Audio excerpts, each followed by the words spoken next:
ബഹുമാന്യരെ, അസ്സലാമു അലൈക്കും വറഹ്മത്തുള്ളാഹി വബറകാതുഹു.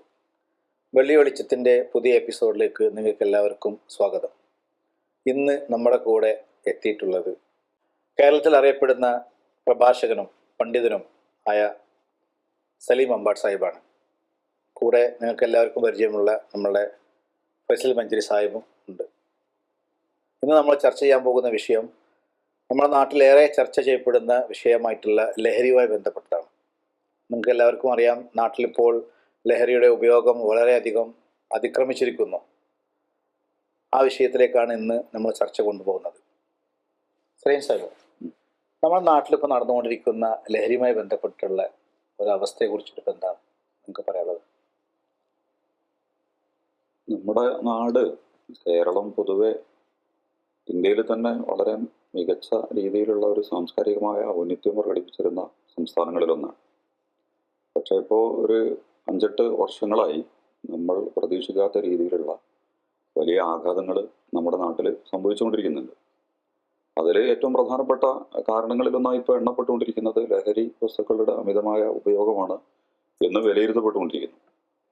എനിക്ക് തോന്നുന്നത് എന്താണെങ്കിലും ലഹരി അതിൽ ഏറ്റവും പ്രധാനപ്പെട്ട സ്ഥാനത്ത് തന്നെയാണ് നിൽക്കുന്നത്. നമ്മുടെ 5ാം ക്ലാസ്സിലെ വിദ്യാർത്ഥികൾ മുതൽ 3ാം ക്ലാസ് മുതൽ ഹൈടെക് പ്രൊഫഷണൽ പഠനങ്ങളൊക്കെ നടത്തിക്കൊണ്ടിരിക്കുന്ന, ഉന്നത പഠനങ്ങൾക്കൊക്കെ നടത്തിക്കൊണ്ടിരിക്കുന്ന നമ്മുടെ വിദ്യാർത്ഥികളിലടക്കം ജാതിമത രാഷ്ട്രീയ വ്യത്യാസമില്ലാതെ എല്ലാവരിലും ഇത് വലിയ സ്വാധീനം ചെലുത്തിക്കൊണ്ടിരിക്കുന്നു എന്നാണ് വാർത്തകളും സംഭവങ്ങളും ഒക്കെ തെളിയിച്ചുകൊണ്ടിരിക്കുന്നത്. യഥാർത്ഥത്തിൽ ഇതിൻ്റെ ഒരു പ്രതികൾ അതിനെയാണ് ആർക്കും ചൂണ്ടിക്കാണിക്കാൻ കഴിയാത്തത്. ആരാണ് ഇതിൻ്റെ ഉത്തരവാദിത്വം ഏറ്റെടുക്കുക എന്ന് ചോദിക്കുമ്പോൾ നമുക്ക് അതിൽ സൂക്ഷ്മമായിട്ട് ആലോചിക്കുമ്പോൾ പറയാനുള്ളത്, നമ്മളൊക്കെ പ്രതികളാണ്.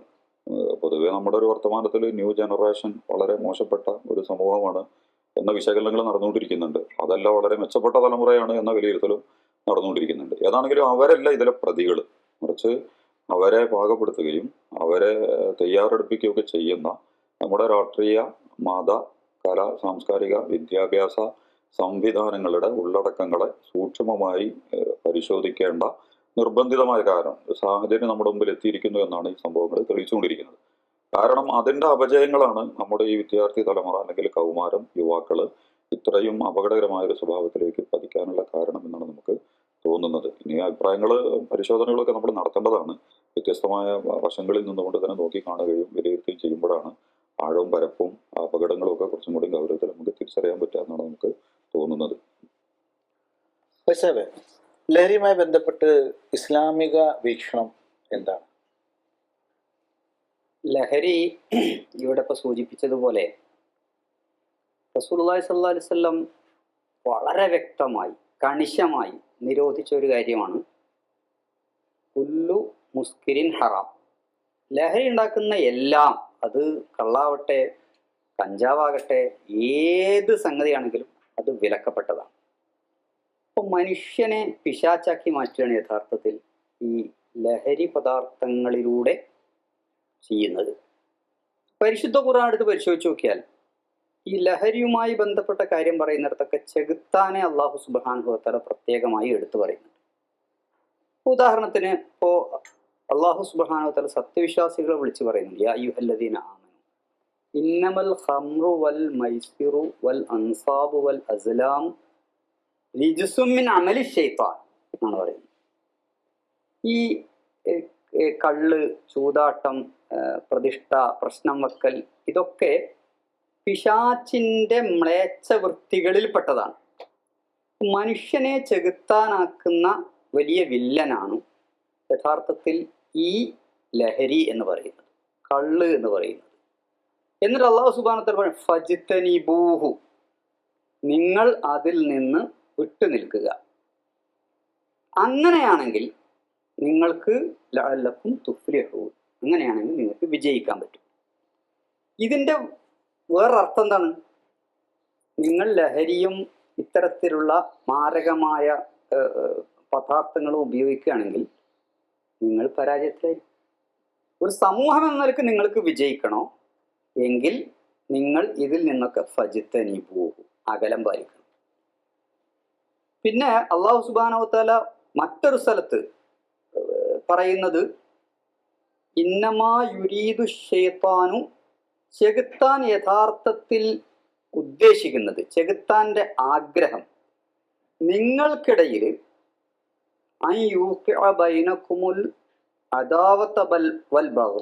നിങ്ങൾക്കിടയിൽ പകയും ശത്രുതയും ഉണ്ടാക്കുക. ഈ കള്ള് അതുവഴി ചൂതാട്ടം ഇതുവഴി യഥാർത്ഥത്തിൽ ചെലുത്താൻ ഉണ്ടാക്കാൻ ആഗ്രഹിക്കുന്നത് അൽ അദാവത്ത വൽ ബഗ്ളാ ഫിൽ ഖംരി വൽ മൈസിർ. നാട്ടിലിപ്പോഴുള്ള സകല ശാസ്ത്രവത്തിനും സകല കുഴപ്പത്തിനും കാരണം ഈ ചെകുത്താൻ ഈ കള്ളു വഴി സമൂഹത്തെ ഇങ്ങനെ പൈശാചികവൽക്കരിക്കുന്നത് കൊണ്ടാണ് എന്ന് കണ്ടെത്താൻ വലിയ ഗവേഷണമൊന്നും ആവശ്യമില്ല. സലീം സാഹിബ് ഇവിടെ പറഞ്ഞതുപോലെ എന്താ ഇതിന് പരിഹാരം ഒന്നാമതായി ചെയ്യേണ്ടത് ഭരണകൂടമാണ്. നിങ്ങൾ ധാരാളം കള്ള് ഷോപ്പുകൾ തുറന്നു വെച്ചിട്ട് ജനങ്ങളൊന്നും ലഹരി ഉപയോഗിക്കരുത് എന്ന് പറഞ്ഞിട്ട് എന്താ കാര്യം? നിങ്ങൾ അതിൻ്റെ ഔട്ട്ലെറ്റുകൾ കുറച്ച് കൊണ്ട് ഇപ്പോൾ നിലവിലുള്ള ഇടതുപക്ഷ സർക്കാരിൻ്റെ നയം മദ്യവർജനമാണെന്ന് ഇടക്കിടക്ക് പറയും. എന്നിട്ട് അവരെന്താ ചെയ്യുന്നത്? ഓരോ മുക്കിലും കള്ള് ഷോപ്പ് തുറക്കുന്നു, ഈ ബാറുകൾ തുറക്കുന്നു, എന്നിട്ട് പറയുന്നു നിങ്ങൾ കള്ള് ഒഴിവാക്കണം. എന്തായി പറഞ്ഞതിൻ്റെ അർത്ഥം? ആളുകളെ പൊട്ടന്മാരാക്കുകയാണ്. യഥാർത്ഥത്തിൽ ഭരണകൂടത്തിന് വലിയ പങ്കുണ്ട്. അതോടൊപ്പം തന്നെ നമ്മളെപ്പോലുള്ള രക്ഷിതാക്കൾക്ക്, സമൂഹത്തിന്, ടീച്ചർമാർക്ക്, ഇവർക്കെല്ലാവർക്കും ഇതിൽ നേരത്തെ സലീം സാഹിബ് പറഞ്ഞ പോലെ ഒരു റോള് വഹിക്കാനുണ്ട്. നമ്മളെല്ലാവരും ഒത്തുപിടിച്ചെങ്കിൽ മാത്രമേ മനുഷ്യനെ പൈശാചികവൽക്കരിക്കുന്ന ഖുർആനിൻ്റെയും ഹദീസിൻ്റെയും ഭാഷയിൽ മനുഷ്യനെ ചെകുത്താനാക്കുന്ന അത്രയൊന്നും പ്രബലമല്ലാത്ത ഒരു ഹദീസിൽ കാണാം, അൽ ഖംറു ഉമ്മുൽ ഖബാഇസ്, എല്ലാ തിന്മകളുടെയും കേന്ദ്രം ഈ ലഹരിയാണ് എന്ന്. അപ്പൊ ഇന്ന് നമുക്കത് പരിശോധിച്ചാൽ ഒന്നും വലിയ പ്രസംഗത്തിനൊന്നും ആവശ്യമില്ല. ആളുകൾ പച്ചക്ക് മനുഷ്യനെ വെട്ടിക്കൊല്ലുന്നു, സ്വന്തം മാതാപിതാക്കളെ കൊല്ലുന്നു, സഹോദരന്മാരെ കൊല്ലുന്നു. ഇതിൻ്റെയൊക്കെ പിന്നിൽ എന്താണെന്ന് ചോദിച്ചാൽ മനുഷ്യന്റെ ബുദ്ധി മരവിപ്പിക്കുന്ന തരത്തിലുള്ള ചെകുത്താനായി മാറ്റുന്ന തരത്തിലുള്ള ലഹരിയുടെ ഉപയോഗം. അതുകൊണ്ട് ഇസ്ലാം കടുത്ത നിലപാടാണ് ഈ ഖംറിനെതിരെ, ലഹരിക്കെതിരെ സ്വീകരിച്ചിട്ടുള്ളത്. ഇപ്പൊ നമ്മുടെ നാട്ടിൽ ഇപ്പോഴത്തെ ഈ ലഹരിയുടെ ഒരു അവസ്ഥ പഠിക്കുകയാണെങ്കിൽ നമുക്ക് വളരെ വ്യക്തമായിട്ട് ബോധ്യപ്പെടുന്ന സംഗതി ഉണ്ട്. ഒരു 10-15 കൊല്ലം മുമ്പൊക്കെ നോക്കുകയാണെങ്കിൽ ഈ ലഹരിയുടെ ഉപയോഗം വാസ്തവത്തിൽ മുതിർന്ന ആളുകളിലായിരുന്നുണ്ടായിരുന്നു. പക്ഷെ ഇപ്പോൾ അടുത്ത് വെച്ചിട്ട് വളരെ അപകടകരമായ അവസ്ഥയിൽ ഇത് സ്കൂളുകളിലേക്കും, അതായത് 9ലും 8ലും പഠിക്കുന്ന കുട്ടികൾ, അതും പെൺകുട്ടികളുടെ വരെ ഇത് എത്തുന്നൊരവസ്ഥ നമ്മൾ കാണുന്നുണ്ട്. എന്തായിരിക്കും ഇതിൻ്റെ ഒരു അടിസ്ഥാന കാരണം? പാരന്റിങ്ങിന്റെ വല്ല വിഷയം അതിലുണ്ടോ, അല്ലെങ്കിൽ അങ്ങനത്തെ ചില എന്താ നിങ്ങളുടെ അഭിപ്രായ വിഷയത്തിൽ? നമുക്കിതിൽ ഏതെങ്കിലും ഒരു പ്രത്യേക വിഭാഗത്തെ മാത്രം കുറ്റപ്പെടുത്താൻ കഴിയില്ല. ഞാൻ നേരത്തെ സൂചിപ്പിച്ചതുപോലെ യഥാർത്ഥത്തിൽ ഇപ്പോൾ മയക്കുമരുന്നുകൾ എവിടെ നിന്ന് വരുന്നു, എങ്ങനെയാണ് ഇത് കുട്ടികൾക്ക് കിട്ടുന്നത്, നമ്മൾ പരിശോധിക്കേണ്ടതാണ്. കുട്ടികൾക്ക് ഇത് എത്തുന്ന വളരെ വ്യക്തമായി പറയുകയാണെങ്കിൽ പോലീസ് കണ്ണടക്കുന്നു, അധികാരികൾ കണ്ണടക്കുന്നു. അവരുടെ ഒത്താശയോടുകൂടി സ്കൂളുകളിലും കോളേജുകളിലും ഒക്കെ ഇത് എത്തുന്നു. അവിടെയുള്ള സംഘടനകൾ ഇതിനോടൊക്കെ ഉദാര സമീപനം പുലർത്തുന്നു. അതൊക്കെ കുറച്ച് ആയിക്കോട്ടെ, ഞങ്ങളുടെ പാർട്ടിയിലേക്ക് ആളെ കിട്ടാൻ ഇതൊക്കെ കുറച്ച് കൊടുക്കുന്ന സംഘടനയാണ് എന്ന് വരുന്നതാണ് നല്ലത് എന്ന രൂപത്തിൽ ഒരു അരാജകത്വം, അത് ലൈംഗികമായ രൂപത്തിലാകട്ടെ, സദാചാരമായ രൂപത്തിലാകട്ടെ, ഇത്തരത്തിലുള്ള ലഹരി ഉപയോഗത്തിന്റെ കാര്യത്തിലാകട്ടെ, ഇതൊക്കെ ഒരു ലിബറൽ ചിന്താഗതി, അതിനൊന്നും കുഴപ്പമില്ല എന്നൊരു മാനസികാവസ്ഥയിലേക്ക് എത്തുന്നത് ഒരുപക്ഷെ ഇതിൻ്റെ വലിയ ഒരു കാരണമായേക്കാം. അപ്പം അധികാരികൾ വളരെ ശ്രദ്ധിച്ച് ഇതിൻ്റെ സപ്ലൈ, ഇതിൻ്റെ ചെയിൻ കട്ട് ചെയ്തിട്ടില്ലെങ്കിൽ നമ്മൾ എത്ര പ്രസംഗിച്ചിട്ടും കാര്യമില്ല. ഇത് കുട്ടികളിലേക്ക് എത്തുന്നതിന് നിയമം ശക്തമായിട്ട്, വളരെ ദൗർഭാഗ്യകരമെന്ന് പറയട്ടെ, പോലീസുകാർ, ഉത്തരവാദപ്പെട്ട ഭരണാധികാരികൾ പലയിടത്തും ഇതിന് കൂട്ടുനിൽക്കുന്നു. അവർക്കതിൻ്റെ മാസപ്പടി കിട്ടുന്നുണ്ടാവാം. ഒരു പ്രധാനപ്പെട്ട കാരണം അതാണ്. ഇനി അതുമായി ബന്ധപ്പെട്ട മറ്റു കാര്യങ്ങൾ സലീം സാഹിബ് സൂചിപ്പിക്കുകയായിരുന്നു. നമ്മുടെ മാതാപിതാക്കൾക്ക് ഇതിൽ എന്താണ് ഒരു റോളുള്ളത്? യഥാർത്ഥത്തിൽ നമ്മുടെ ഒരു ജീവിതത്തിൽ തകർക്കപ്പെട്ട സ്ഥാപനങ്ങളിലൊന്നായി കുടുംബം മാറിക്കൊണ്ടിരിക്കും. ലോകത്തെ പല സ്ഥാപനങ്ങളും തകർക്കപ്പെട്ടിട്ടുണ്ട്. വിദ്യാലയങ്ങൾ, പാർലമെന്റുകൾ. കാരണം ജനങ്ങൾക്ക് വേണ്ടി നിലനിൽക്കേണ്ട സംവിധാനങ്ങളൊക്കെ മറ്റു പലരുടെയും താല്പര്യങ്ങൾ സംരക്ഷിക്കപ്പെടുന്ന സംവിധാനങ്ങളായി മാറിക്കഴിഞ്ഞിരിക്കുകയാണ് ലോകത്ത്. അങ്ങനെ അല്ലാതെ ഏറ്റവും നിഷ്കളങ്കമായും സത്യസന്ധമായും ത്യാഗപൂർണമായും നിലനിൽക്കുന്ന വിശ്വസ്ത സ്ഥാപനമാണ് കുടുംബം എന്ന് പറയുന്നത്. പക്ഷെ ആ കുടുംബം എന്ന് പറയുന്നത് നിലവിൽ ഒരു 10-15 വർഷത്തിന്റെ ഇടയിൽ അതിന്റെ അടിവേരിളക്കുന്ന പ്രവർത്തനങ്ങൾ, നമ്മുടെ കല, സാഹിത്യം, രാഷ്ട്രീയം, വിദ്യാഭ്യാസം, ലിബറലിസം എന്നോ അനാർക്കിസം എന്നോ അല്ലെങ്കിൽ എന്താണ് സർവതന്ത്ര സ്വതന്ത്രവാദമെന്നോ എന്നൊക്കെ പറയാൻ പറ്റുന്ന രീതിയിൽ അപ്പാനിമാനി എന്ന് പറഞ്ഞാൽ അച്ഛനമ്മമാരെയൊന്നും അനുസരിക്കേണ്ട കാര്യമില്ല. വീണകൾ തമ്മിൽ അങ്ങനത്തെ വിവാഹം, കുടുംബജീവിതം അതിനൊന്നും പ്രസക്തിയില്ല. അതുപോലെ രക്ഷിതാക്കള്, മക്കള് അതിനൊന്നും, അതേപോലെ ഗുരുനാഥന്മാര്, അധ്യാപകന്മാര്, മക്കള്, മനുഷ്യരൊക്കെ, വ്യക്തികളൊക്കെ സർവതന്ത്ര സ്വതന്ത്രരാണ് എന്ന രീതിയിൽ യഥാർത്ഥത്തിൽ ഒരു മനുഷ്യൻ വാർത്തെടുക്കപ്പെടുന്ന ഏറ്റവും മനോഹരമായ സ്ഥാപനം കുടുംബമാണ്.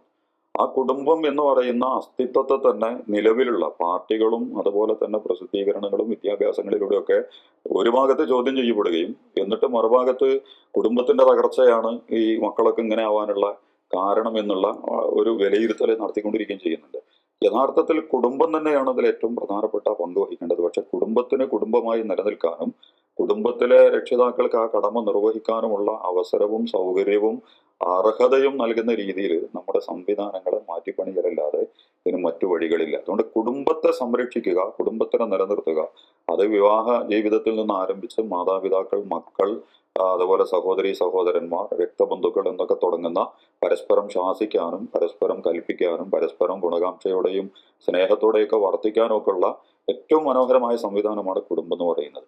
അപ്പൊ അതിന്റെ തകർച്ച തന്നെയാണ് യഥാർത്ഥത്തിൽ ഈ ലഹരി അടക്കമുള്ള പല കുറ്റകൃത്യങ്ങളിലേക്കും നമ്മുടെ കേരളീയ സമൂഹവും ലോകത്തന്നെയുള്ള പല സമൂഹങ്ങളും ഇത്തരം അരാജകത്വത്തിലേക്ക് പോകുന്നതിലെ ഏറ്റവും നിർണായകമായ കാരണം എന്നാണ് നമുക്ക് തോന്നുന്നത്. അതുകൊണ്ട് കുടുംബത്തിനെ സംബന്ധിച്ചും അതുമായി ബന്ധപ്പെട്ട മൂല്യങ്ങളിലേക്കും ഇസ്ലാമും മറ്റ് മതങ്ങളും ഒക്കെ ചൂണ്ടിക്കാണിച്ച മനോഹരമായ അടിസ്ഥാനങ്ങളുണ്ട്. അതിലേക്ക് അവരെ കൈപിടിച്ചു കൊണ്ടുവരിക എന്നുള്ളതാണ് ഏറ്റവും പ്രാഥമികമായിട്ട് നമുക്ക് ചെയ്യാൻ കഴിയുന്ന ഏറ്റവും പ്രധാനപ്പെട്ട പ്രവർത്തനങ്ങളെന്ന്. പക്ഷെ അതുകൊണ്ട് മാത്രം കുടുംബത്തിന്റെ അകത്തളങ്ങളിൽ മാത്രം എല്ലാം സുരക്ഷിതമാണ് എന്ന് വിശ്വസിക്കാൻ കഴിയില്ല. കാരണം കുടുംബത്തിൽ നിന്ന് പുറത്തിറങ്ങിയാൽ നമ്മുടെ ക്യാമ്പസുകൾ, നമ്മുടെ നഗരങ്ങൾ, നമ്മുടെ തൊഴിലിടങ്ങൾ, നമ്മുടെ കലാസാഹിത്യ സാംസ്കാരിക പ്രകടന കേന്ദ്രങ്ങൾ, അവിടെയൊക്കെ തന്നെയും നീതിയും നന്മയും ധാർമ്മികതയ്ക്കും വിലയില്ലാത്ത, എല്ലായിടത്തും സ്വാതന്ത്ര്യത്തിന്റെ പ്രയോഗത്തിനെ കുറിച്ചാണ് പറയുന്നത്. അവിടേക്ക് എത്തുന്നതോടുകൂടി നമ്മൾ കെട്ടിപ്പടുത്ത ധാർമ്മിക മൂല്യങ്ങളെ പോലും അട്ടിമറിക്കാൻ കഴിയുന്ന രീതിയിലുള്ള സ്വാതന്ത്ര്യത്തിന്റെ ഇടങ്ങൾ നമ്മുടെ ഈ കുട്ടികൾക്ക്, പ്രത്യേകിച്ച് വിദ്യാർത്ഥികളും കൗമാരങ്ങളെയും യുവത്വങ്ങളെയും കെണിവെച്ച് വലവെച്ച് പിടിക്കാൻ പറ്റുന്ന രീതിയിലുള്ള സ്വാതന്ത്ര്യം അവർക്ക് പ്രഖ്യാപിച്ചുകൊണ്ട് ഒരുക്കി കൊടുത്തിട്ടുണ്ട്. അതിന്റെ കൂടി ഒരു വലിയ വിഷമതകളാണ് നമ്മൾ അനുഭവിച്ചുകൊണ്ടിരിക്കുന്നത് എന്നാണ് നമുക്ക് തോന്നുന്നത്. അതുകൊണ്ട് കുടുംബത്തിനെ തിരിച്ചു പിടിക്കണം. കുടുംബത്തിനും വിദ്യാലയങ്ങൾക്കും ഗുരുനാഥന്മാർക്കും ഒക്കെ ഉള്ള ഏറ്റവും സ്വാഭാവികവും ശരിയുമായ രീതിയിലുള്ള ഇടപെടാനുള്ള അവസരങ്ങൾ ഒരുക്കി കൊടുക്കുക എന്നുള്ളത് വളരെ പ്രധാനപ്പെട്ടതാണ് എന്നാണ് നമുക്ക് തോന്നുന്നത്. ഈ ലഹരിയുടെ ഉപയോഗം, അതിൻ്റെ ദൂഷ്യങ്ങളെ കുറിച്ചിട്ട് ഇപ്പോൾ ആരും അറിയാത്തവരല്ല. എന്നിട്ടും ഒരുപാട് ആളുകൾ അതിൻ്റെ വലയിൽ പെടുന്നുണ്ട്. ഏതൊരു നാട്ടിലും ഒരു കുറ്റകൃത്യത്തിന് നൽകപ്പെടുന്ന ശിക്ഷയുണ്ട്. നമ്മുടെ നാട്ടിൽ അതിൻ്റെ ശിക്ഷയുടെ ഒരു കാഠിന്യത്തിന് ഒരു കുറവ് ഉണ്ടോ എന്ന് ഞാൻ ആലോചിക്കുക. കാരണം നമ്മളിപ്പോൾ മറ്റുള്ള അറബ് രാജ്യങ്ങളൊക്കെ നോക്കുകയാണെങ്കിൽ ഈ ഇത്തരത്തിൽ ഒരുപാട് കുറ്റകൃത്യങ്ങളൊക്കെ വളരെ കർക്കശമായ രൂപത്തിലാണ് ആ ഭരണകൂടം അതിനെ കൈകാര്യം ചെയ്യുന്നത്. അതുകൊണ്ട് തന്നെ അത്തരത്തിലുള്ള കുറ്റങ്ങൾ വളരെ കുറവാണ് കമ്പയർ ചെയ്ത് നോക്കുമ്പോൾ. നമ്മുടെ നാട്ടിലെ ജുഡീഷ്യൽ സിസ്റ്റം അതുപോലെ തന്നെ ഇത്തരത്തിലുള്ള ഈ കുറ്റകൃത്യങ്ങൾക്ക് നൽകപ്പെടുന്ന ശിക്ഷകളൊക്കെ ഒരു പരിധിവരൊക്കെ അതും ഒരു കാരണമല്ലേ? വളരെ ഗൗരവത്തിൽ ചിന്തിക്കേണ്ട ഒരു പ്രധാനപ്പെട്ട പോയിന്റാണ് സാഹിബ് സൂചിപ്പിച്ചത്. അതായത് നാട്ടിൽ കുറ്റകൃത്യങ്ങൾ വളരുന്നതിന് പ്രധാനമായ രണ്ട് കാരണങ്ങളുണ്ട്. ഒന്ന്, ധാർമ്മിക സദാചാര ബോധമില്ലായ്മ. അതൊരു പ്രധാനപ്പെട്ട കാരണം. നമ്മൾ സാധാരണ പറയും പടച്ചവനെ പേടിയില്ലായി. പടച്ചവനെ പേടി, ദൈവത്തെ പേടിക്കുക എന്ന് പറയുന്നത് വളരെ പ്രധാനപ്പെട്ട സംഗതിയാണ്. ആര് കണ്ടിട്ടില്ലെങ്കിലും എന്നെ ദൈവം തമ്പുരാൻ കാണുന്നുണ്ട്, മതം ഇത് പറ്റില്ല, ചെയ്യരുത് എന്ന് പറഞ്ഞിട്ടുണ്ട്, അതുകൊണ്ട് ഞാൻ അതിൽ നിന്ന് മാറി നിൽക്കുകയാണ്. ഇതൊരു മതബോധം കൊണ്ട് ഇപ്പൊ വ്യഭിചാരം, കൊലപാതകം, ലഹരി, ഇതിൽ നിന്നൊക്കെ ഒരാൾ മാറി നിൽക്കുന്നതിന്റെ ഒരു പ്രധാനപ്പെട്ട കാരണം അയാളുടെ മതബോധമാണ്, സദാചാര ബോധമാണ്. രണ്ടാമത് ഇതിന്റെ പ്രധാനപ്പെട്ട കാരണം എന്ന് പറയുന്നത് ഇത് കുറ്റം ചെയ്യുന്ന കുറ്റവാളികൾക്ക് മാതൃകാപരമായ ശിക്ഷ ലഭിക്കുന്നില്ല. ഇപ്പോ നിങ്ങൾ ശ്രദ്ധിച്ചിട്ടുണ്ടാവും, ആ കൊലപാതകം നടത്തിയ കുട്ടി പറയുന്ന ഓഡിയോ ഒരു പക്ഷേ നിങ്ങൾ കേട്ടിട്ടുണ്ടാവും. അതൊന്നും പ്രശ്നമല്ല, ഓണപ്പോ നമ്മളെല്ലാരും കൂടി തല്ലിക്കൊന്നാൽ നമുക്കൊന്നും ഒരു ശിക്ഷയും വരാൻ പോകുന്നില്ല. നിങ്ങൾ ആലോചിച്ചു, ആ ഒരു, അതായത് നമ്മൾ കൊലപാതകം ചെയ്താൽ പോലും നമുക്ക് ആണെങ്കിൽ ഒരു 5-6 മാസം ജയിലിൽ കിടന്നിട്ട് പിന്നെ പുറത്തിറങ്ങി വരാം. ഇപ്പൊ നമ്മുടെ നാട്ടിലെ ഏറ്റവും വലിയ സംഗതി, ഒരാൾ ബോധപൂർവം വേറൊരാളെ കൊല ചെയ്താൽ ഇസ്ലാം പഠിപ്പിക്കുന്നത് അയാൾക്ക് പിന്നെ ഭൂമുഖത്ത് ജീവിക്കാൻ അവകാശമില്ല എന്ന്. ഒരാൾ വേറൊരാളെ കൊന്നാൽ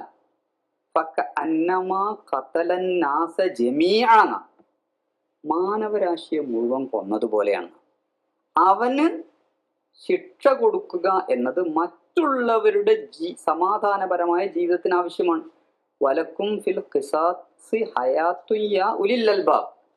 ബുദ്ധിയുള്ളവരെ, നിങ്ങൾക്ക് ഈ കുറ്റം ചെയ്ത ആളുകൾക്ക് അവർക്ക് മതിയായ ശിക്ഷ കൊടുക്കുന്നത് വഴിയാണ് നിങ്ങൾക്ക് ജീവിതമുള്ളതെന്ന്.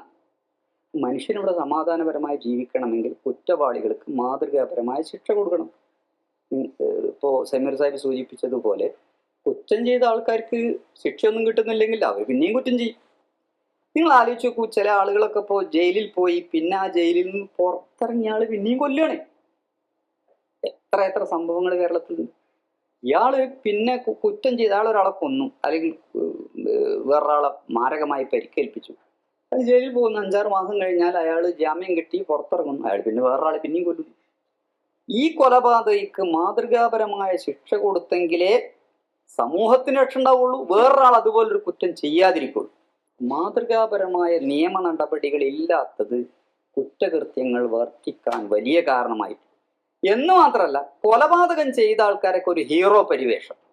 നമ്മുടെയൊക്കെ നാട്ടിലെ ഭരണകൂടങ്ങളാകട്ടെ രാഷ്ട്രീയ പാർട്ടികളാകട്ടെ കുറ്റം ചെയ്ത് കൊലപാതകം ചെയ്ത് ജയിലിനകത്ത് കിടക്കുന്ന ആൾ പരോളിൽ പുറത്തിറങ്ങുമ്പോൾ അയാൾക്ക് സ്വീകരണം കൊടുക്കാനും അയാളെ വലിയ ഹീറോ ആയിട്ട് ആഘോഷിക്കാനും ഒക്കെ വരുന്നത് എന്ത് മെസ്സേജാണ് സമൂഹത്തിന് നിൽക്കുന്നത്?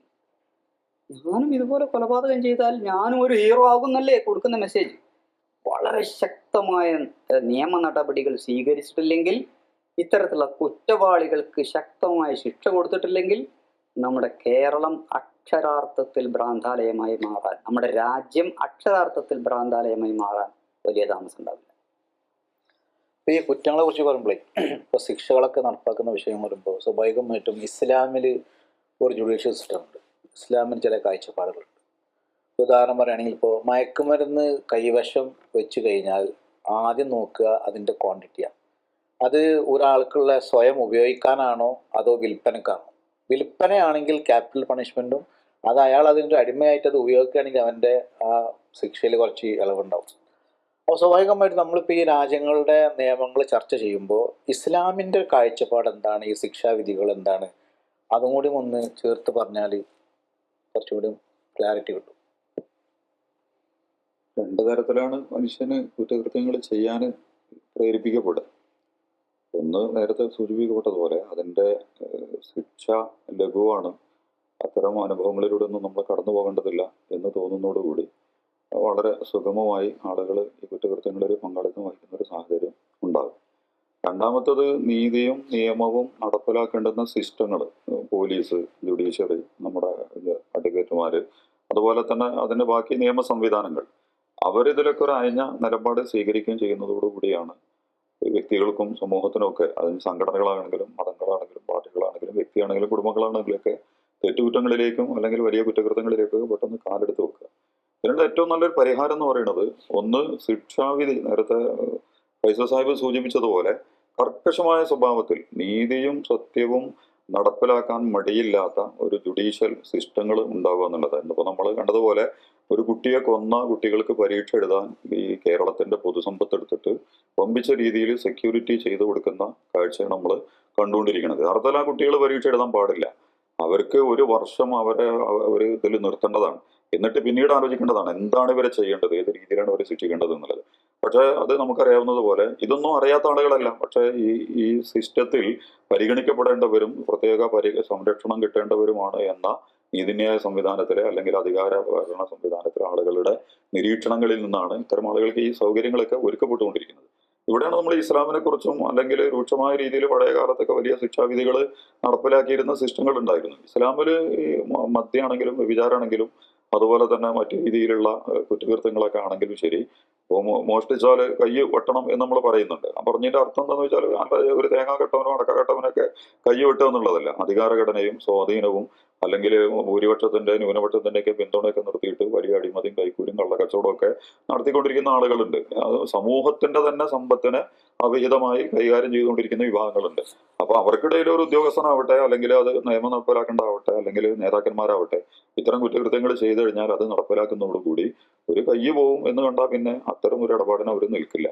എന്നതുപോലെ വധശിക്ഷക്ക് കൊന്നവനെ കൊല്ലുക എന്നുള്ള, കണ്ണിന് കണ്ണ് മൂക്കിന് മൂക്ക് എന്നൊക്കെയാണ്. അതിലൊക്കെ ഒരു ഇളവിന്റെ ഒരു തലമുണ്ട്. അതായത് ആരാണ് ഇരാക്കപ്പെട്ടത് അവർ ക്ഷമിക്കുകയും വിട്ടുവീഴ്ച ചെയ്യുകയും. അത് പക്ഷെ അവരുടെ മാത്രം അവകാശമാണ്. ഭരണകൂടങ്ങൾ എന്ത് ചെയ്യണം?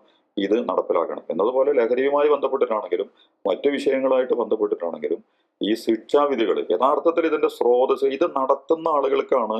ഉപയോഗിക്കുന്നവനേക്കാൾ ഇതിൽ ശിക്ഷിക്കപ്പെടാൻ, ഉപയോഗിക്കുന്നവനും ശിക്ഷ ഉണ്ട് ഇസ്ലാമിൽ. അവനെ മുട്ടയടിക്കണം, കൊണ്ടുപോയിട്ട് അടിക്കണം, അതുപോലെ തന്നെ ഒറ്റക്ക് ബന്ദിയാക്കി നിർത്തണം എന്നൊക്കെ ഫിഖിന്റെ വ്യത്യസ്തമായ അഭിപ്രായങ്ങൾ നമുക്ക് കാണാൻ കഴിയും. പക്ഷെ ഇതിന്റെ ഉൽപാദകന്മാരുണ്ടാവും, അവിടെയാണ് ശരിക്കും പിടിക്കേണ്ടത്. കാരണം അവരാണ് ഫിത്തന അല്ലെങ്കിൽ ഫസാദ്, ഈ അശദ്ദുമിനൽ ഫിത്തന, ഈ കൊലയേക്കാൾ മാരകമാണ് ഫിത്തന എന്ന് പറയുന്നുണ്ട്. നാശുണ്ടാക്കുക, സാമൂഹിക ജീവിതത്തെയും വ്യക്തി ജീവിതത്തെയും നമ്മളുടെ സോഷ്യൽ സെക്യൂരിറ്റിയും ഒക്കെ തകർക്കുന്ന ഈ പ്രവർത്തനങ്ങൾ നിർവഹിക്കുന്നവർ ആരാണോ അവരെയാണ് യഥാർത്ഥത്തിൽ കർക്കശമായ ശിക്ഷകൾക്ക് വിധേയമാക്കപ്പെടേണ്ടത്. ഇതില് കരിയറും ഇടനിലക്കാരനും ഉപയോഗിക്കുന്നവനുമാണ് പിടിക്കപ്പെട്ടുകൊണ്ടിരിക്കുന്നത്. ഒരിക്കലും നമ്മുടെ മുമ്പിലേക്ക് ആരാണിത്, എവിടെ നിന്നാണ് എന്നുള്ളത് നമ്മുടെ ഭരണകൂടങ്ങളോ മീഡിയകളോ ഗവൺമെന്റോ ഉത്തരവാദിത്വത്തോടുകൂടി നമ്മുടെ മുമ്പിൽ ഒരിക്കലും അവതരിപ്പിക്കുന്നില്ല. അതുകൊണ്ട് അവരെ ആരാണോ ഇത് കൈകാര്യം ചെയ്യുന്നത് അവരെ ശിക്ഷിക്കുന്നതിന് വേണ്ടിയുള്ള വലിയ സംവിധാനങ്ങളാണ് നമ്മുടെ രാജ്യത്ത് വേണ്ടത്. അത്തരം ശിക്ഷകൾ ഏറ്റവും ഗൗരവതരമായ രീതിയിൽ നടപ്പിലാക്കുകയാണെങ്കിൽ ഏറെക്കുറെയൊക്കെ, അതുകൊണ്ട് മാത്രം ഇതൊക്കെ തോന്നുന്നില്ല. കാരണം ഒരു സമൂഹത്തിൽ ബോധവൽക്കരണം നടക്കണം. മറുഭാഗത്ത് നമ്മൾ നേരത്തെ പറഞ്ഞ നിയമ സംവിധാനങ്ങൾ കർക്കശമായി പ്രയോഗിക്കുന്ന സത്യസന്ധരായ ഉദ്യോഗസ്ഥന്മാരും ഭരണകൂട സംവിധാനങ്ങളും ഉണ്ടാവണം. പിന്നെ ധാർമ്മികമായ മൊറാലിറ്റി കാത്തു സൂക്ഷിക്കുന്ന കുടുംബ സംവിധാനങ്ങളൊക്കെ നിലനിൽക്കണം. ഇത് മൂന്നും ചേരുമ്പോഴാണ് കുറ്റകൃത്യങ്ങളിൽ നിന്ന് സമൂഹത്തിനെ കാത്തു സൂക്ഷിക്കാനും രക്ഷപ്പെടുത്താനും ഒക്കെ നമുക്ക് സാധിക്കുക എന്നാണ് നമുക്ക് തോന്നുന്നത്. ഇസ്ലാം ആ അർത്ഥത്തിലാണ് ഇത്തരം സംഗതികളൊക്കെ കൈകാര്യം ചെയ്തിട്ടുള്ളത്. എല്ലാ കുറ്റകൃത്യങ്ങളെയും ക്രമപ്രവൃത്തമായി വളരെ മനോഹരമായ, ഒരു ഭാഗത്ത് വലിയ ബോധവൽക്കരണം, ധാർമ്മികമായ ബോധം, മരണാനന്തര ജീവിതത്തെക്കുറിച്ചുള്ള ബോധം, അതുപോലെ തന്നെ വ്യക്തിപരമായി അവന്റെ വിജയപരാജയങ്ങളെ കുറിച്ചുള്ള ബോധം, ഇതൊക്കെ സൃഷ്ടിച്ചെടുത്ത് അവന്റെ ഉള്ളിൽ വലിയ മാറ്റങ്ങൾ ഉണ്ടാക്കിയെടുത്ത് എന്നിട്ട് ഭരണകൂടത്തിനെയും സെറ്റ് ചെയ്ത് രണ്ടും ഒരേപോലെ പ്രയോഗിക്കുന്ന സാഹചര്യങ്ങളിലാണ് നിയമം കർക്കശമായി പ്രയോഗിക്കുകയും വ്യക്തികൾ സ്വാഭാവികമായി അതിൽ നിന്ന് മാറി നിൽക്കുകയും, എന്നാൽ അപൂർവ കേസുകൾ ഉണ്ടാകുമ്പോൾ ഭരണകൂടത്തിന് ബോധ്യപ്പെട്ടാൽ അവരെ നിഷ്ഠൂരമായിട്ട് ദയയില്ലാതെ കൈകാര്യം ചെയ്യുന്ന സിസ്റ്റമാണ് ഇസ്ലാമിക സമൂഹത്തിലൊക്കെ ഉണ്ടായിരുന്നത്. അതുകൊണ്ട് തന്നെ ആ സന്ദർഭം, അതിൻ്റെയൊക്കെ നല്ല ഫലങ്ങൾ ചരിത്രത്തിലൊക്കെ വായിച്ചാൽ നമുക്ക് മനസ്സിലാക്കാൻ കഴിയും. ലഹരി ഉപയോഗിച്ചുകൊണ്ടിരുന്ന ഒരു ജനത ഒരു വചനം അവതരിപ്പിക്കുമ്പോഴേക്കും എല്ലാം വീഞ്ഞും മദ്യവും ലഹരി വസ്തുക്കളും ഒക്കെ പട്ടണത്തിലും നഗരത്തിലുമുള്ള ഓവുചാലകളിലേക്ക് ഒഴുക്കിക്കളഞ്ഞ് നിഷിദ്ധത്തെ അള്ളാഹുവിന്റെ കൽപ്പനയെ സ്വീകരിച്ച ചരിത്രമൊക്കെ നമുക്ക് വായിച്ചെടുക്കാൻ കഴിയും. ആ രീതിയിൽ ഇത്തരം സംഗതികൾ നിർവഹിക്കാൻ കഴിയുക എന്നുള്ളതാണ് ഏറ്റവും പ്രധാനപ്പെട്ടത് എന്നാണ് നമുക്ക് തോന്നുന്നത്. അത് വളരെ പ്രധാനപ്പെട്ട ഒരു കാര്യമാണ് ഇപ്പോ സലീം സാഹിബ് സൂചിപ്പിച്ചത്. ശരിക്കും ഇപ്പൊ ഈ ഖുർആൻ പറയുന്നുണ്ടല്ലോ, അൽ ഫിത്നത്തു അശദ്ദു മിനൽ ഖത്ൽ എന്ന് പറയുന്നത് വലിയൊരു സന്ദേശമാണ്. കൊലപാതകം യഥാർത്ഥത്തിൽ വലിയ കുറ്റം തന്നെയാണ്. പക്ഷെ നാട്ടിൽ അരാജകത്വം ഉണ്ടാക്കുക, നാട്ടിൽ ഫിത്ന ഉണ്ടാക്കുക, ഫസാദ് ഉണ്ടാക്കുക, ഇത് ആ നാടിനെ തന്നെ മൊത്തം നശിപ്പിക്കുന്നതിന് തുല്യാണ്. ഒരു തലമുറ. അപ്പോ ഒരാള് വ്യക്തിപരമായ, അതുകൊണ്ട് തന്നെ വ്യക്തിപരമായ കുറ്റങ്ങൾ, അത്തരം ഒരാൾ നമസ്കരിക്കുന്നില്ല അല്ലെങ്കിൽ ഒരാൾ നോമ്പെടുക്കുന്നില്ല, അതൊരു കുറ്റാണ്, അതൊരു തെറ്റാണ്. അത് അല്ലാഹു സുബ്ഹാനഹു വ തആല നേരിട്ട് കൈകാര്യം ചെയ്യും, ശിക്ഷ കൊടുക്കും. സമൂഹവുമായി ബന്ധപ്പെട്ട ഇത്തരത്തിൽ സമൂഹത്തെ നശിപ്പിക്കുന്ന, സമൂഹത്തെ അരാജകത്വത്തിലേക്ക് തള്ളിവിടുന്ന കാര്യങ്ങൾക്ക് കടുത്ത നിയമ നടപടികളാണ് ഇസ്ലാം ശുപാർശ ചെയ്യുന്നത്. അതുകൊണ്ടാണ് ഒരാൾ മറ്റൊരാളെ കൊന്നാൽ മൻ ഖതല നഫ്സൻ ബിഗൈരി നഫ്സിൻ എന്ന് പറഞ്ഞ ആ ഒരാള് വെറുതെ വേറൊരാളെ കൊല്ലുകയാണെങ്കിൽ ആ കൊല്ലുന്നത് മാനവരാശിയെ കൊല്ലുന്നതിന് തുല്യമായി കണക്കാക്കിയിട്ട് അയാൾക്ക് വധശിക്ഷ കൊടുക്കണം എന്ന് പറയുന്നതിന്റെ കാരണം അതാണ്. ഇവിടെ ഇപ്പോ സാധാരണഗതിയിൽ ചില ആളുകളൊക്കെ വധശിക്ഷക്കെതിരായി മാനവിക മൂല്യത്തിൽ നിന്നുകൊണ്ടൊക്കെ സംസാരിക്കാറുണ്ട്. അങ്ങനെ ഒരു ആംഗിൾ അതിനെ സമീപിക്കാം. പക്ഷെ യഥാർത്ഥത്തിൽ മാനവരാശിയോട് സ്നേഹമുണ്ടെങ്കിൽ ഒരാൾ ചെയ്യേണ്ടത് കുറ്റവാളികൾക്ക് അതിനനുസരിച്ചുള്ള കടുത്ത ശിക്ഷ കൊടുക്കണം എന്ന് ആവശ്യപ്പെടുകയാണ് ചെയ്യേണ്ടത്. കാരണം അത് സമൂഹത്തിനെതിരെയുള്ള കുറ്റാണ്, ക്രൈം എഗെയിൻസ്റ്റ് സൊസൈറ്റിയാണ്.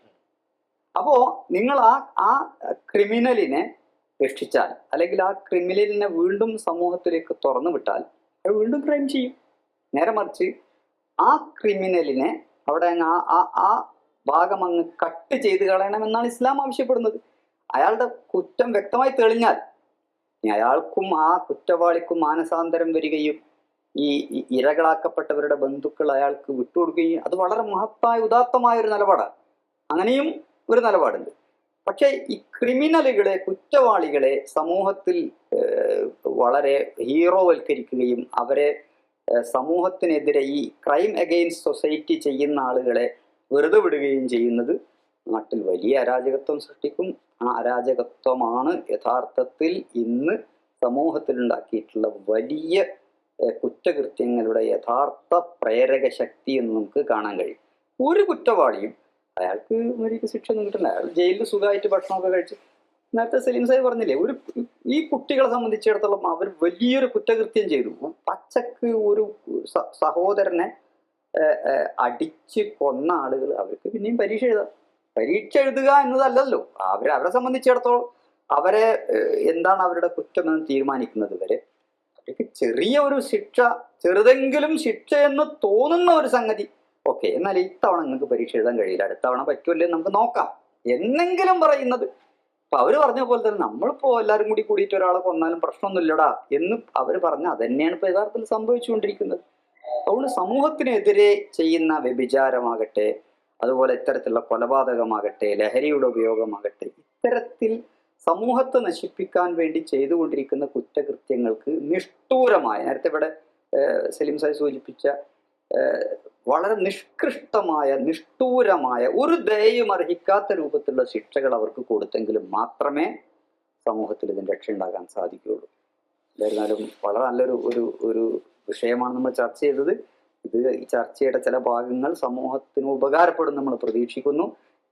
ഈ രൂപത്തിൽ ഒരു ഐഡിയൽ സൊസൈറ്റിയായി മാറണമെങ്കിൽ ഇത്തരത്തിൽ നമ്മൾ സമൂഹത്തെ ബോധവൽക്കരിക്കണം. അതോടൊപ്പം തന്നെ സമൂഹത്തിന് നിയമപരമായ പരിരക്ഷ കൊടുക്കണം. എങ്കിൽ മാത്രമേ ഇതിൽ മാറ്റം ഉണ്ടാവുകയുള്ളൂ. അതിന് നമ്മളെല്ലാവരും കൂടി ഒന്നിച്ച് പരിശ്രമിച്ചെങ്കിലേ അതിന് സാധിക്കുകയുള്ളൂ. അവസാനമായ ഒരു ചോദ്യം കൂടി. ഇപ്പോൾ നമ്മളൊക്കെ പിതാക്കന്മാരാണ്, നമ്മളൊക്കെ മക്കള് സ്കൂളുകൾ പഠിക്കുന്നുണ്ട്. സ്വാഭാവികമായിട്ടും ഈ ലഹരിയുടെ ഉപയോഗങ്ങളും അതിൻ്റെ ബുദ്ധിമുട്ടുകളും അതിൻ്റെ ജുഡീഷ്യറി പ്രശ്നങ്ങളും എല്ലാം നമുക്കറിയാം. പക്ഷെ ഒരു പിതാവ് എന്ന നിലക്ക് എൻ്റെ മക്കളെ ഇത്തരത്തിലുള്ള അവസ്ഥയിൽ നിന്നും രക്ഷിക്കാൻ എനിക്ക് എന്താണ് ചെയ്യാൻ പറ്റുക, ഒരു പിതാവ് എന്ന നിലക്ക്? രണ്ട് കാര്യങ്ങൾ അതിലും സൂചിപ്പിക്കണം എന്നാണ് എനിക്ക് തോന്നുന്നത്. ഒന്ന്, ഈ മൊത്തം ലോകഘടന നിയന്ത്രിച്ചുകൊണ്ടിരിക്കുന്നത് ഒന്ന് ഇമ്പീരിയലിസം, സാമ്രാജ്യത്വം, രണ്ടാമത്തെ ക്യാപിറ്റലിസം എന്ന് പറയുന്ന മുതലാളിത്തം, മൂന്നാമത്തത് സയനിസം, നമ്മുടെ ഇസ്രായേലിൽ ബന്ധപ്പെട്ട അല്ലെങ്കിൽ അതിൻ്റെ സംഗതി, നാലാമത്തെ ഫാസിസം. ഈ 4 മുന്നണികൾക്കും മനുഷ്യനോട് ഒരു പ്രതിബദ്ധതയില്ല. ലോകത്തിന്റെ നല്ലൊരു ഭാഗത്തെയും കൈകാര്യം ചെയ്തുകൊണ്ടിരിക്കുന്നത് ഇവരാണ്. ഇവരുടെ കീഴിലാണ് ഇവിടെയുള്ള എല്ലാ വ്യവസ്ഥകളും മുന്നോട്ട് പോയിക്കൊണ്ടിരിക്കുന്നത്. അപ്പൊ ഇങ്ങനത്തെ ഒരു സിസ്റ്റത്തില് വ്യക്തികൾ, കുടുംബങ്ങൾ, സ്ഥാപനങ്ങൾ, സംവിധാനങ്ങളൊക്കെ ഇവരുടെ ദുരുപയോഗങ്ങൾക്ക് വിധേയമാക്കപ്പെട്ടുകൊണ്ടിരിക്കുകയാണ്. അതുകൊണ്ട് എല്ലാ മനുഷ്യത്വ വിരുദ്ധമായ എല്ലാ സംഗതികളും ഇവരാൽ നിയന്ത്രിക്കപ്പെടുന്ന സംവിധാനങ്ങളിലൂടെ പുറത്ത് വന്നുകൊണ്ടിരിക്കുന്നുണ്ട്. അതുകൊണ്ട് ആദ്യം നമ്മൾ നേരത്തെ സൂചിപ്പിച്ചു, ഇതിന്റെ എല്ലാ സംവിധാനങ്ങളെയും അവർ മുറുക്കി പിടിച്ചിട്ടുണ്ട്. ഏറ്റവും അവസാനം ഒരു വ്യക്തിക്ക് ഏറ്റവും നല്ല സോഷ്യൽ സെക്യൂരിറ്റി കൊടുക്കുന്ന കേന്ദ്രമായിരുന്നു കുടുംബം എന്ന് പറയുന്നത്.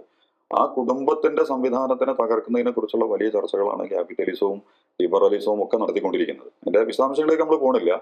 അപ്പൊ കുടുംബത്തില് നമ്മൾ വാപ്പ ഉമ്മ, യഥാർത്ഥത്തിൽ ഒരു കുട്ടിയുടെ ഒരു തകർച്ച, അതിന്റെ തളർച്ച, അതിന് സംഭവിക്കുന്ന ആഘാതങ്ങൾ, കാരണം ഒരു കുടുംബത്തിന്റെ ഏറ്റവും വലിയ പ്രതീക്ഷ, അതുപോലെ തന്നെ അവരുടെ സ്വപ്നങ്ങൾ, അവരുടെ ഭാവി, എന്ന് മാത്രമല്ല ഒരു മനുഷ്യന്റെ ഭാവി കാലത്ത് വർത്തമാനകാലത്ത് നയിക്കുന്നത് പോലും മുന്നിലുള്ള മക്കളെ സംബന്ധിച്ച്, കുടുംബത്തിനെ സംബന്ധിച്ചുള്ള പ്രതീക്ഷകളാണ്. അങ്ങനത്തെ ഈ കുട്ടികളെ കൊണ്ടുപോയിട്ട് ഇവർ കൈകാര്യം ചെയ്യുമ്പോൾ ഒന്ന്, നിലവിലുള്ള വ്യവസ്ഥയെ കൃത്യമായിട്ട് അനലൈസ് ചെയ്തിട്ട് അതിനെതിരെ നമുക്ക് എന്ത് ചെയ്യാൻ കഴിയും എന്നുള്ളത് വ്യക്തികൾ എന്നുള്ള നിലക്കും കുടുംബങ്ങൾ എന്നുള്ള നിലക്കും വലിയ അവബോധങ്ങൾ സൃഷ്ടിക്കപ്പെടേണ്ടതുണ്ട്. കൃത്യമായ പഠനങ്ങൾ നടക്കേണ്ടതുണ്ട്. രണ്ടാമത് എനിക്ക് പറയാനുള്ളത്, മാതാപിതാക്കൾ എന്നുള്ളതൊക്കെ നമുക്ക് ചെയ്യാൻ പറ്റുന്ന ഏറ്റവും വലിയ പണി, നമ്മുടെ മക്കളെ സ്നേഹത്തോടു കൂടി നമ്മൾ ചേർത്ത് പിടിക്കുക. ക്യാപിറ്റലിസവും ഫാസിസവും സയനിസവും ഒന്നും മക്കളെ ചേർത്ത് പിടിക്കാൻ നമ്മളെ പറയണില്ല. അവരെ കൊല്ലാനും തല്ലാനും, നമ്മുടെ ചെറിയ ഗെയിമുകൾ മുതൽ നമ്മുടെ സിനിമകൾ മുതൽ ഇവർ പ്രചരിപ്പിക്കുന്ന വംശീയ, വർഗീയ, സാമുദായിക എല്ലാറ്റിലും പകയും വിദ്വേഷമാണ് അവർ ഉത്പാദിപ്പിച്ചുകൊണ്ടിരിക്കുന്നത്. ഇതിന് പകരമുള്ള ഏറ്റവും നല്ല സ്നേഹത്തിന്റെയും കാരുണ്യത്തിന്റെയും ത്യാഗത്തിന്റെയും ഒക്കെ പാഠങ്ങൾ നമ്മൾ പഠിപ്പിക്കുന്ന സ്ഥലം വീടുകളാണ്. ഇത് മാതാപിതാക്കളിൽ നിന്നാണ് നമ്മുടെ കുട്ടികൾക്ക് കാണേണ്ടത്. മാതാപിതാക്കൾ സ്വന്തം മാതാപിതാക്കളോട് ചെയ്യുന്ന നന്മകൾ, സ്വന്തം ഇണകളോട് കാണിക്കുന്ന സ്വഭാവങ്ങൾ, സ്വന്തം സഹോദരന്മാരോട് കാണിക്കുന്ന സ്വഭാവങ്ങൾ, അയൽപക്കത്തോട് നടത്തുന്ന ഇടപെടലുകൾ, ഇതൊക്കെയാണ് ഒരു കുട്ടിയിൽ അവന്റെ സ്വഭാവ രൂപീകരണത്തിൽ ഏറ്റവും പ്രധാനപ്പെട്ട പങ്ക് വഹിക്കുക. എൻ്റെ മാതാപിതാക്കളോട്, അപ്പരോടും ഉമ്മരോടൊക്കെ എനിക്ക് പറയാനുള്ളത്, നിങ്ങളുടെ വീട്ടിൽ ഏറ്റവും നല്ല സ്വഭാവത്തിന്റെ ഉടമകളായിട്ട് നിങ്ങൾ മാറുക. എങ്കിൽ പോലും അവിടെ അപ്പൊ ദൈവത്തിന്റെ ഒരു സഹായം, അള്ളാന്റെ ഒരു സഹായം നിങ്ങൾക്ക് അതിലുണ്ടാവും. കാരണം നിങ്ങൾ ശുദ്ധരാണ്, നിങ്ങൾ നിഷ്കളങ്കരാണ്, നിങ്ങൾ നന്മ ആഗ്രഹിക്കുന്നവരാണ്. എങ്കിൽ പോലും നമ്മൾ നേരത്തെ പറഞ്ഞൊരു പ്രശ്നം കിടക്കുന്നുണ്ട്. ഈ വീട്ടിന്റെ പുറത്തിറങ്ങി കഴിഞ്ഞാൽ നമ്മുടെ ക്യാമ്പസുകൾ പ്രശ്നമാണ്, നമ്മുടെ കല പ്രശ്നമാണ്, നമ്മളുടെ സോഷ്യൽ മീഡിയ പ്രശ്നമാണ്, നമ്മളുടെ അധികാര ഘടന, ഗവൺമെന്റ്, ജുഡീഷ്യറി ഒക്കെ പ്രശ്നങ്ങളാണ്. ഇതിന്റെ ഇടയിലേക്ക് നമ്മൾ അഴിച്ചുവിടുന്ന നമ്മുടെ കുട്ടിക്ക് എന്ത് സംഭവിക്കും നമുക്കൊന്നും പറയാൻ പറ്റില്ല. അവിടെ തവക്കുല് ചെയ്യാൻ കഴിയണം. തവക്കുല് ചെയ്യാന്ന് പറഞ്ഞാൽ അതിന്റെ അർത്ഥം അള്ളാഹുമായിട്ട് ഹൃദയം തുറന്ന പ്രാർത്ഥനകൾ. മക്കളുടെ കാര്യത്തിൽ ധാരാളം പ്രാർത്ഥനകൾ ഇസ്ലാം പഠിപ്പിച്ചിട്ടുണ്ട്.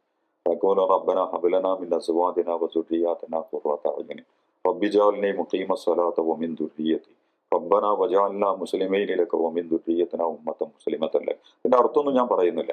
മക്കളോട് വാപ്പയും ഉമ്മയും നടത്തേണ്ട ഉപദേശങ്ങൾ മുതൽ അവർക്ക് വേണ്ടി അള്ളാഹുവിന്റെ മുമ്പിൽ നടത്തേണ്ട പ്രാർത്ഥനകൾ അടക്കുന്നുണ്ട്. ഹൃദയം പൊട്ടിയിട്ട് നിങ്ങൾ പ്രാർത്ഥിക്കുക. ലഹരി ഉപയോഗിക്കുന്ന മകനടക്കമുണ്ടെങ്കിൽ എല്ലാവരും പറയുന്നത് ലഹരി ഉപയോഗിക്കുന്നതിന് പരിഹാരമില്ലെന്നാണ്. ഞാൻ പറയും പരിഹാരമുണ്ട്. നിങ്ങൾ അള്ളാഹിനോട് പറയും, എൻ്റെ മകന് കൈവിട്ടു പോയിട്ടുണ്ട്, അവൻ തകർന്നു പോയിട്ടുണ്ട്, ദൈവം അള്ളാഹു എൻ്റെ കുട്ടി എനിക്ക് തിരിച്ചു തരണം. നിങ്ങൾ ഹൃദയം തുറന്ന് നിഷ്കളങ്കമായിട്ട് അള്ളാഹിനോട് പറയണമെങ്കിൽ അള്ളാഹു, നിങ്ങൾ പറയുന്ന നിഷ്കളങ്കവും സത്യസന്ധവും സ്വാർത്ഥതയില്ലാതെയാണെങ്കിൽ അള്ളാഹു വഴി തുറക്കും. അതുകൊണ്ട് പ്രാർത്ഥനയുടെ ഒരു ഭാഗത്ത് നമ്മൾ നേരത്തെ പറഞ്ഞ ധാർമ്മികതയുടെയും വിശുദ്ധിയുടെയും പരിലാളനകളുടെയും തണലിന്റെയും തലോടലിന്റെയും ഒക്കെ എല്ലാ ഭാഗം അവർക്ക് കൊടുക്കുക. മറുഭാഗത്ത് ഇതിൽ പതിച്ചുപോയ മക്കൾക്ക് വേണ്ടി, ഇനി നമ്മുടെ വളർന്നു വരുന്ന മക്കൾക്ക് വേണ്ടി അള്ളാഹുവിനോട് ഹൃദയം തൊട്ട് പ്രാർത്ഥിക്കുകയും ചെയ്യുന്ന അന്തരീക്ഷങ്ങൾ ഉണ്ടാവണം. ഈ രണ്ട് സംഗതികളാണ് എനിക്ക് നിങ്ങളുടെ മക്കളെയും നമ്മുടെ കുടുംബത്തിനെയും രക്ഷപ്പെടുത്താനുള്ള ഒരു ഫോർമുല. മൂന്നാമത്തത് വ്യവസ്ഥക്കെതിരെ, അവസ്ഥക്കെതിരെ. അതിനെ മാറ്റി പണിയാൻ എന്താണോ നമ്മൾ ചെയ്യേണ്ടത്, ഇല്ലെങ്കിൽ നമ്മുടെ മക്കളും തലമുറയും കുടുംബവും ഒക്കെ നമുക്ക് നഷ്ടപ്പെടും. ഈ മൂന്ന് തലക്കെട്ടിൽ നിന്നുകൊണ്ടുള്ള വലിയ ആഴമുള്ള പ്രവർത്തനങ്ങൾ നമ്മുടെയൊക്കെ ഉള്ളിൽ നിന്ന് ഉണ്ടാവണം. അത് നിർവഹിക്കാൻ നമ്മുടെ സമൂഹത്തെയും കുടുംബങ്ങളെയും നമ്മുടെ മക്കളെയും ഒക്കെ വളർത്തിക്കൊണ്ടുവരാൻ എനിക്ക് നിങ്ങൾക്കും സാധിക്കണം. റമദാൻ അത്തരം ഒരു സന്തോഷം കൂടിയാണ് നമുക്ക് നൽകുന്നത്. റമദാൻ പ്രതിരോധമാണ്, പ്രത്യാക്രമണമാണ്, ബന്ധനമാണ്. അതുപോലെ തന്നെ നമ്മൾ എല്ലാറ്റിനെയും കരിച്ചു കളയലാണ്. അവസാനിപ്പിക്കുകയാണ്. ഏതാണെങ്കിലും ഈ ചർച്ച വളരെ ഗുണകരമായിട്ടുണ്ട്. നമ്മുടെ കുടുംബങ്ങളിലേക്കും കുട്ടികളിലേക്കും ഒക്കെ കുറച്ചും കൂടി നിഷ്കളങ്കമായി, സത്യസന്ധമായി ഇത്തരം കൈമാറ്റങ്ങൾക്ക് ചെയ്യാൻ നമുക്ക് സാധിക്കുകയും ഭാവി തലമുറയെ രക്ഷിച്ചെടുക്കാം, നമ്മുടെ തന്നെ മക്കളെ രക്ഷിച്ചെടുക്കാൻ എനിക്ക് നിങ്ങൾക്കും സാധിക്കണം. അല്ലാഹു നമ്മളെയൊക്കെ ആ അർത്ഥത്തിൽ സഹായിക്കുമാറാകട്ടെ എന്ന് ഹൃദയം തുറന്ന് ഞാൻ പ്രവർത്തിക്കുകയാണ്. അസ്സലാമു അലൈക്കും. ഒരു വരി അതിലിപ്പോ അവസാനം സലീം സാഹിബ് പറഞ്ഞില്ലേ, പ്രാർത്ഥനയുടെ ഒരു റബ്ബന ഹബലന മിൻ അസ്വാജിന വദുരിയാതിന ഖുർറത അയ്യുൻ. നമുക്ക് നമ്മുടെ ഇണകളിൽ നിന്ന്, സന്താനങ്ങളിൽ നിന്ന് പഠിച്ചവനെ ഒരു കൺകുളിർമ നൽകുകയാണെന്ന്. എന്നിട്ട് അതിന്റെ അവസാനം നിങ്ങൾ അറിയിച്ചു, വജഅൽനാലിൽ മുത്തഖീന ഇമാമ, ഞങ്ങളെ റോൾ മോഡലുകളാക്കണം. അപ്പൊ നമ്മൾ റോൾ മോഡലുകളാകണം. എന്നിട്ട് നമ്മുടെ മക്കളിൽ നിന്ന് നമുക്ക് അവരെ കാണുമ്പോൾ നമുക്ക് സങ്കടമല്ല, വേദനയല്ല, സഹതാപമല്ല, നമുക്ക് കാണുമ്പോൾ തന്നെ ഒരു സന്തോഷം തോന്നണേ എന്ന് പടച്ചതമ്പുരാനോട് മനമൊരുകി പ്രാർത്ഥിക്കുക, അതനുസരിച്ച് പ്രവർത്തിക്കുക, നമ്മൾ റോൾ മോഡലുകളായി മാറുക. അള്ളാഹു അനുഗ്രഹിക്കുമാറാകട്ടെ. വാഖിറു ദഅവാന അൽഹംദുലില്ലാഹി റബ്ബിൽ ആലമീൻ. അസ്സലാമു അലൈക്കും വറഹ്മത്തുള്ളാഹി വബറകാതുഹു.